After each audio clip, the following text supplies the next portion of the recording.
Moja kati ya mchezo wa kibabe sana, mchezo wa kukatana shoka, mchezo kuomeza kwa kutanisha vigogo wa timu mbili tofauti.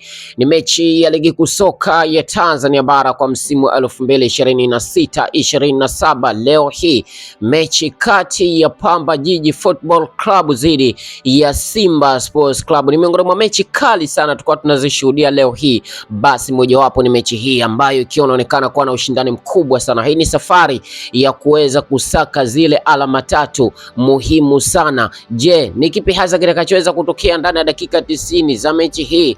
Basi tunasubiria hasa mara baada ya kuweza kutamatika kwa mechi hii yenye ushindani mkubwa sana. Basi yote kwa yote tunasema kwamba kila kitu kitakuwa wazi kabisa. Lakini je, ni nini hasa maoni yako kuhusiana na mechi hii? Nini kitakachoweza kutokea ndani ya dakika 90? Basi tusubirie hasa dakika 90 zitatupatia majibu yote kuhusiana na mtanange huu wa kibabe sana, ambapo Simba Sports Club wanachohitaji ni ushindi na kuweza kuvuna alama tatu muhimu sana. Lakini pia kwa upande wa Pamba Jiji FC nao ni hivyo hivyo, wanachohitaji ni ushindi na kuvuna alama tatu muhimu sana. Na kama Simba Sports Club watafanikiwa kushinda mechi hii, basi itakuwa ni mechi yao ya pili na watakuwa wamevuna alama tatu muhimu sana. Ikumbuke kwamba huu ni mchezo wa pili kwa timu zote tangu kuweza kuanza kwa ligi kuu soka ya Tanzania bara, NBC Premier Soccer League kwa msimu wa 2026-27. Mimi sina mengi zaidi kuomba, endelea kwa nasi kwa mengi zaidi. Usisahau kutupia comment yako hapo kwa utabiri wako, unakwenda kwa timu gani? Ni Pamba Jiji Football Club